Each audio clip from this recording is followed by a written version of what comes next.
జోహార్ తెలంగాణ వర వీరులకు కేసీఆర్ గారి నాయకత్వం.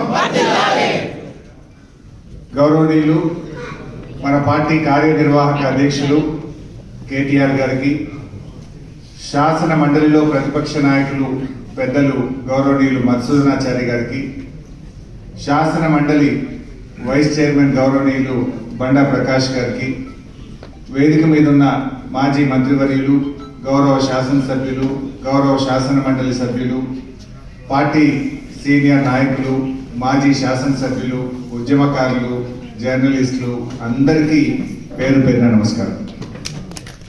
ముఖ్యంగా మా అక్క చెల్లెలు ఉద్యమకారులతో సో డైరీ ఆవిష్కరణ అంటే నాకు పాత రోజులు గుర్తొస్తా ఉన్నాయి. వెనకడ మా శ్రీనివాస్ గౌడ్ అన్న, దేవి ప్రసాద్ అన్న, స్వామి గౌడ్ అన్న, అసలు తెలంగాణ ఉద్యమంలో ప్రతి నూతన సంవత్సరంలో డైరీ ఆవిష్కరణ అంటే అవి ఉద్యమ కేంద్రాలుగా వెలిసిల్లినాయి. ఒక్కొక్క డైరీ ఆవిష్కరణ పేరిట టీఎన్జీఓల డైరీ ఆవిష్కరణ, లేకపోతే హౌసింగ్ బోర్డ్ డైరీ ఆవిష్కరణ, AP public service commission diary ఆవిష్కరణ, ఇలా రకరకాల డైరీ ఆవిష్కరణలు పెట్టి తెలంగాణకు జరుగుతున్న అన్యాయాలను ఆ వేదికగా బయటకు తీసుకురావడం, తెలంగాణ వాదుల్లో ఐక్యత పెంచడం, తెలంగాణ ఉద్యమానికి ఊతమిచ్చే విధంగా గతంలో డైరీ ఆవిష్కరణ కేంద్రాలు ఉద్యమానికి గొప్ప ఊతమిచ్చాయి. ఈరోజు మన బీఆర్ఎస్ పార్టీ తరఫున ఈ డైరీ ఆవిష్కరణ చేసుకోవడం నిజంగా చాలా సంతోషంగా ఉంది. ఈ డైరీని తయారు చేసినటువంటి వారు చాలా బాగా చేశారు. వారికి హృదయపూర్వకంగా నేను ధన్యవాదాలు కూడా తెలియజేస్తా ఉన్నాను. అదొకసారి ఇలా తిరుగుతూ ఉండే డైరీలో ఆనాడు మన 14 ఏళ్ల ఉద్యమ ప్రస్థానం అంతా అక్కడ కనబడతా ఉంది. ఏమేమి జల పోరాటం కానీ, మన మిలియన్ మార్చ్ కానీ, సాగరహారం కానీ, కేసీఆర్ గారి మొత్తం లిస్ట్ అంతా కూడా అక్కడ ఒకసారి కళ్ళ ముందు కదులుతా ఉన్నది. అదేవిధంగా ఇంపార్టెంట్ డేట్స్ కానీ, మన పార్టీ సాధించిన విజయాలు అన్నీ కూడా ఒక వేదిక చక్కగా తయారు చేశారు. పార్టీ ప్రతి నాయకుడు, కార్యకర్త కూడా ఈ డైరీని తన వెంట పెట్టుకోవాల్సినటువంటి అవసరం ఉంది. అది ఉన్నదంటే మొత్తం మన పాత జ్ఞాపకాలన్నీ కూడా గుర్తొస్తాయి. చాలా చక్కగా ఈరోజు డైరీ ఆవిష్కరణ చేసినాం. నాటి డైరీ ఆవిష్కరణ కేంద్రాలు ఆ రోజు రాష్ట్ర సాధనకు ఉపయోగపడితే, నేటి డైరీ ఆవిష్కరణ మన తెలంగాణ రాష్ట్ర అభివృద్ధికి, తిరిగి బీఆర్ఎస్ అధికారంలో తెచ్చుకోవడానికి, ఈ ప్రజల పక్షాన్ని మనం నిలబెట్టడానికి ఇవి ఎంతగానో ఉపయోగపడతాయి. సరే, ఈరోజు అన్ని విషయాలు పెద్దలు మాట్లాడారు. రేవంత్ రెడ్డి గారి ఏడాది పాలన అయిపోయింది. ఏం చెప్పిండ్రు ఆ రోజు ప్రజలకు చాలా హామీలు ఇచ్చారు. కానీ ఏడాదిలో నిజంగా రేవంత్ రెడ్డి గారు చేసింది ఏమైనా ఉన్నది అంటే, అయితే కోతలు, లేకపోతే ఎగవేతలు, కాదంటే కేసులు. కేసీఆర్ గారి ప్రభుత్వం గతంలో అనేక సంక్షేమ కార్యక్రమాలు తెస్తే ఆ సంక్షేమ కార్యక్రమాలకు కోతలు పెట్టినారు. కాంగ్రెస్ పార్టీ మేనిఫెస్టోలో చెప్పిన వాటిని ఎగవేతలు చేస్తా ఉన్నారు. ప్రశ్నించే వారి మీద కేసులు పెడతా ఉన్నారు. ఇంతకు మించి రేవంత్ రెడ్డి సాధించింది అయితే ఏం లేదు. ఎగవేతలు అంటే గుర్తొస్తా ఉంది. ఆ మధ్య మా రసమై బాలకృష్ణ నన్ను మానకొండకు పిలిచాడు. నేను ఆడికి పోయి, రేవంత్ రెడ్డి నువ్వు రుణమాఫీ ఎగ్గొట్టినవు, నువ్వు తులం బంగారం ఎగ్గొట్టినవు, రైతు భరోసా ఎగ్గొట్టినవు, మహిళలకు మహాలక్ష్మి ఎగ్గొట్టినవు, వృద్ధులకు 4000 ఆసరా పెన్షన్ ఎగ్గొట్టినవు, ఇవన్నీ ఎగ్గొట్టినవు నాయన. నీ పేరు యనుమల రేవంత్ రెడ్డి కాదు, నువ్వు ఇప్పటి నుంచి ఎగవేతల రేవంత్ రెడ్డి అన్నా. అరే, ఎగ్గొట్టిందంటే కూడా తప్పేనా? ఇది అన్నందుకు ఆడ మానకొండూరులో నా మీద పోలీస్ స్టేషన్లో కేసు పెట్టాడు. ఇప్పుడు నోటీసులు వస్తున్నాయి నాకు, రా పోలీస్ స్టేషన్ కంటే. ఎగ్గొట్టిండు అంటే ఇది తప్ప? నువ్వు ఎగ్గొట్టింది నిజం కాదా? నువ్వు కోతలు పెట్టింది నిజం కాదా? ఇదంటే రేవంత్ రెడ్డికి కోపం వస్తావు. ఏం చేసినావు నాయన నువ్వు ఏమన్నా అంటే పబ్లిక్ డైవర్షన్. ఇలా కేటీఆర్ గారి మీద కేసు పెట్టి, ఒక అక్రమ కేసు పెట్టి, అన్యాయంగా ఇరికిచ్చే ప్రయత్నం చేసి ఒక పబ్లిక్ అటెన్షన్ డైవర్షన్. దీనికంటే ముందు లగచర్ల రైతులను అరెస్ట్ చేసి 15 రోజులు లగచర్ల పేరు మీద డైవర్షన్ చేసినావు. దానికంటే ముందు అల్లు అర్జున్ పేరు మీద డైవర్షన్ టాక్టిక్స్ చేసినావు. దానికంటే ముందు తెలంగాణ తల్లిని మార్చిన అని చెప్పి దాని మీద 15 రోజులు డైవర్షన్ టాక్టిక్స్, టీజీని టీఎస్ చేస్తున్నా అని ఒక డైవర్షన్ టాక్టిక్స్, తెలంగాణ ఎంబ్లం మారుస్తున్నా అని డైవర్షన్ టాక్టిక్స్. ఇవి తప్పడు అసలు ప్రజలకు చేసింది ఏమైనా ఉన్నదా? నువ్వు ఇచ్చిన హామీలు అమలు చేసింది ఏమైనా ఉన్నదా? కేసీఆర్ గారు పెట్టిన సంక్షేమ పథకాలు, కళ్యాణ లక్ష్మి, ఈరోజు చెక్కులు పిల్లలు పుట్టినకి వస్తున్నాయి. ఆ రోజు ఏం చెప్పిండు, పెళ్లి కాకముందే తులం బంగారం ఇస్తా కళ్యాణ లక్ష్మి అన్నాడు. పెళ్లి అయినాక పిల్లలు పుట్టినాక కూడా రేవంత్ రెడ్డి పాలనలో ఇంకా కళ్యాణ లక్ష్మి చెప్పులు. కేసీఆర్ కిట్ వస్తలేదు, న్యూట్రిషన్ కిట్ బంద్ అయిపోయింది, బతుకమ్మ చీరలు బంద్ అయిపోయినాయి, రైతు బంధు బంద్ అయిపోయింది, బీసీ బంధు బంద్ అయిపోయింది, దళిత బంధు బంద్ అయిపోయింది. ఉన్న పథకాలు బంధు పెట్టుడు తప్ప నువ్వు కొత్తగా తెచ్చింది ఏమన్నా ఉన్నదా? నువ్వు రైతు భరోసా అన్నావు, అప్పుడేమో పార్లమెంట్ ఎన్నికల ముందు ఒక్కసారి మళ్ళా కేసీఆర్ ఇచ్చిన రైతు బందే ఇచ్చిండు. చెప్పిందేమో ఇప్పుడైతే 10,000 మేము వస్తే 15,000 అన్నాడు, కానీ ఇచ్చింది 5,000 అని పార్లమెంట్ ఎన్నికలు దృష్టిలో పెట్టుకొని ఇచ్చిండు. ఎలక్షన్ అయిపోయింది, వానకాలం రైతు బంధు కొట్టిండు. ఇప్పుడు మళ్ళీ జెడ్పీటీసీ ఎన్నికలో లోకల్ బాడీ ఎన్నికలు వస్తాయని మళ్ళొక్కసారి రైతు బంధు వేస్తాడు. ఎలక్షన్ అయిపోయినాక మళ్ళీ కొడతాడు ఏకవేతల రేవంత్ రెడ్డి. అంటే రైతు భరోసా విషయంలో రైతుల్ని మోసం చేసిండు. రుణమాఫీ చూస్తే సగం మందికి కూడా రుణమాఫీ కాలేదు. పంటల బీమాని ఊరించిండు, 2 పంటలకు కూడా పంటల బీమా ఎగబెట్టిండు. ఏ ఒక్కటి కూడా ఏ వర్గానికి కూడా ఇచ్చిన మాట నిలుపుకున్న పరిస్థితి లేదు. రైతులకు మోసం, మహిళలకు మోసం. మహిళలంటే గుర్తొస్తుంది, మొన్న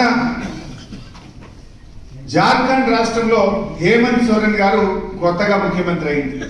ఆయన ఎన్నికల్లో మాట ఇచ్చిండు, నా ప్రభుత్వం అధికారంలోకి వస్తే 2,500 మహిళలకు ఇస్తా అన్నాడు. మొదటి నెలలోనే 2,500 ఇచ్చిన మాట నిలుపుకున్నాడు. మరి రేవంత్ రెడ్డి నువ్వేమో 100 రోజుల్లో ఇస్తా అని బాండ్ పేపర్ మీద సంతకాలు పెట్టి 13 నెలలు నిండినా ఈ రోజు మహాలక్ష్మి పథకాన్ని రాష్ట్రంలో అమలు చేయలేదు. మహాలక్ష్మి ఎగబెట్టిండు. అదే విధంగా పక్కన ఆంధ్రప్రదేశ్ లో మొదటి నెలలోనే 2,000 పెన్షన్ 4,000 చేసి ఆంధ్రప్రదేశ్ ప్రభుత్వం మాట నిలబెట్టుకున్నది. రేవంత్ రెడ్డి గారు ఆ రోజు అవార్డు పింఛన్ ఎంత, ఇగో వచ్చే నెల ఇందిరమ్మ రాజ్యం రాగానే 4,000 ఇస్తా అన్నాడు. ఎన్ని నెలలు కావాలి నాయన నీకు? వచ్చే నెలపై 13 నెలలు నిండినా ఇలా పక్కన ఆంధ్రప్రదేశ్ లో 4,000 ఇచ్చిండు. కానీ ఈ రేవంత్ రెడ్డి ఆసరా పెన్షన్దారులకు 40 లక్షల మంది అవ్వాతాతలకు 4,000 పింఛన్ ఇవ్వకుండా ఇచ్చే 2,000 కూడా 2 ఏళ్ళు కొట్టి పాపాన్ని కూడా కట్టుకున్నాడు రేవంత్ రెడ్డి. ఏం చేసినావు? ఏ వర్గానికి ఇచ్చిన మాట నిలుపుకున్నావని నేను అడుగుతా ఉన్నా. ఎస్సీ ఎస్టీ బీసీ రెసిడెన్షియల్ స్కూళ్లలో పిల్లల ఉసురు పోసుకున్నాడు. 60 మంది పిల్లలు చనిపోయింది. ఆ పిల్లలకు సరిగ్గా అన్నం పెట్టక ఆ పిల్లలందరూ ఆసుపత్రుల పాలు చేసినటువంటి ఘనత ఈ ఏడాది పాలనలో రేవంత్ రెడ్డికి దక్కుతుంది.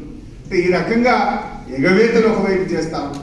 ఇక కేటీఆర్ లాగా ఎవరు ప్రశ్నిస్తే వాళ్ళ మీద కేసు, మా సోషల్ మీడియా అక్క చెల్లెలు అన్నదమ్ములు ప్రశ్నిస్తే వాళ్ళ మీద కేసు, ఎవరు ప్రశ్నిస్తే వాళ్ళ మీద కేసులు పెట్టి ఇవాళ అణిచివేయాలనేటువంటి ప్రయత్నం చేస్తున్నాడు.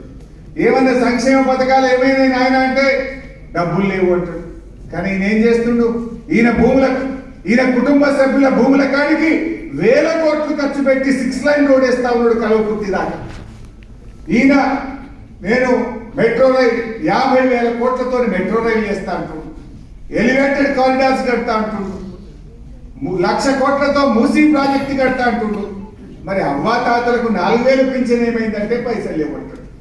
అరే రైతులకు 7,500 రైతు బంధు ఏమైందంటే పైసలు లేవంటాడు. మరి మూసీకి 1,00,000 కోట్లు అడ్కేలు వస్తున్నాయి నాయన. నువ్వు 50,000 కోట్లతో మెట్రో రైలు కట్టా అంటున్నావు, దానికి పైసలు ఉంటాయి. అంటే బడా కాంట్రాక్టర్లకు పైసలు ఇవ్వడానికి, ఢిల్లీకి కమిషన్లు పంపడానికి మాత్రం నీకు పైసలు వస్తాయి. ఇవాళ అవ్వ తాతలకు ఇవ్వడానికో, మా రైతులకు ఇవ్వడానికో, మా మహిళలకు ఇవ్వడానికి నీకు డబ్బులు లేవా అని అంటే ఆయన నిజ స్వరూపం ఇవాళ బయటపడతా ఉంది. దీన్ని మనం ప్రజల్లోకి తీసుకుపోవాల్సిన అవసరం ఉంది. ఇలా అప్పులను కూడా మాట్లాడి మీరందరూ అసెంబ్లీలో చూశారు.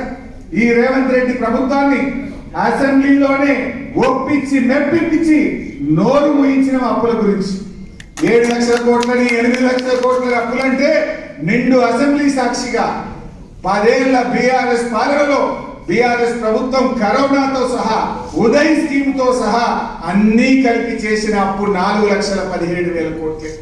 నువ్వు ఒక ఏడాదిలో 1,35,000 కోట్ల రూపాయలు అప్పులు చేసినావు. అంటే దీన్ని బట్టి ఏమర్థమైంది? మనం ఏడాదికి 41,000 కోట్ల అప్పు చేస్తే రేవంత్ రెడ్డి 1,37,000 కోట్ల అప్పులు చేసిండు. ఇప్పుడు ఎవడు అప్పులు ఎక్కువ చేసినట్టు? అంటే నీ ఇష్టం ఉన్నట్టు నీ మంత్రులు, నీ మీడియా, నీ సోషల్ మీడియా అడ్డగోలు ప్రచారాలు చేస్తే అసెంబ్లీలోనే కడిగి పారేసిన కాంగ్రెస్ ప్రభుత్వం నోరు మూపించింది. మళ్ళీ ఎవరన్నా అప్పుల గురించి దుష్ప్రచారం చేస్తే బిడ్డ లీగల్ నోటీస్ ఇస్తాం, కోర్టుకు పోతామని అసెంబ్లీలోనే చెప్పి ప్రభుత్వం నోరు మూపించింది. తప్పైతే ఇప్పుడే చెప్పు, బయట మాట్లాడితే ఊరుకోం బిడ్డ అని చెప్పాల్సి వచ్చింది.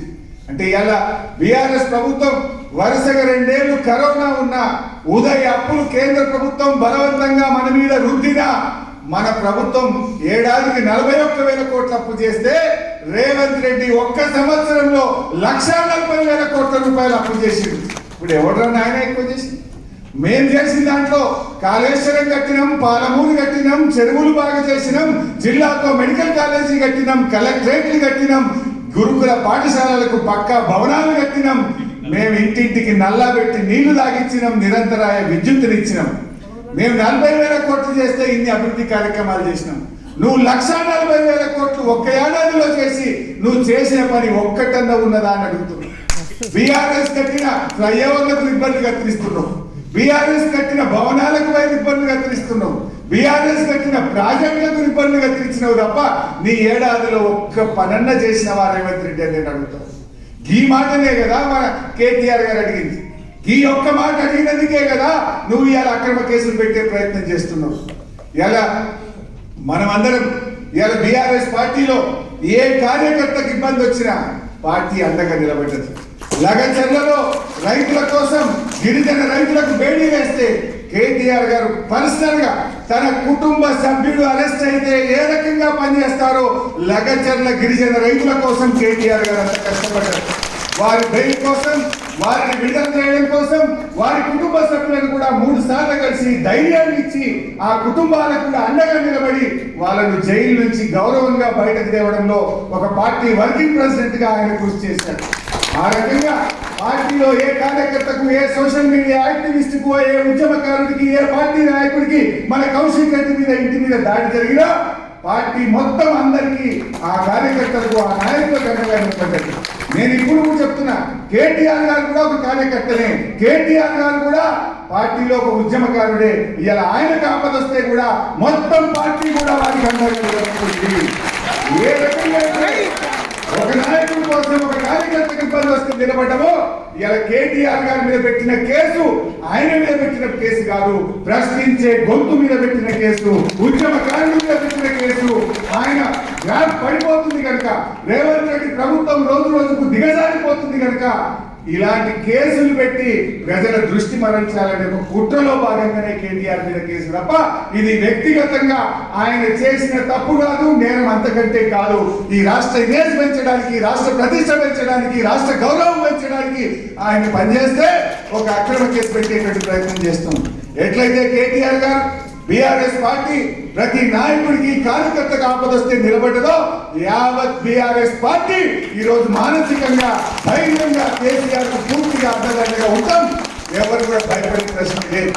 ఏ నాయకుడికి ఆపదొచ్చినా, పార్టీలో ఏ కార్యకర్తకు ఆపదొచ్చినా ఈ పార్టీ ఒక కుటుంబం, ఈ కుటుంబం అంతా కలిసి పోరాడుతుంది, కలిసి అండగా నిలబడుతుందని చెప్పి మనం చేస్తూ ఈ డైరీ ఆవిష్కరణ ఇంత అద్భుతంగా జరుపుకోవడం నాకు చాలా సంతోషంగా ఉంది.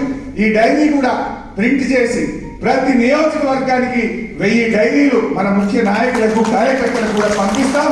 అందరూ కూడా దీన్ని తప్పకుండా ఉపయోగించాలని చెప్పి కోరుతూ జై తెలంగాణ.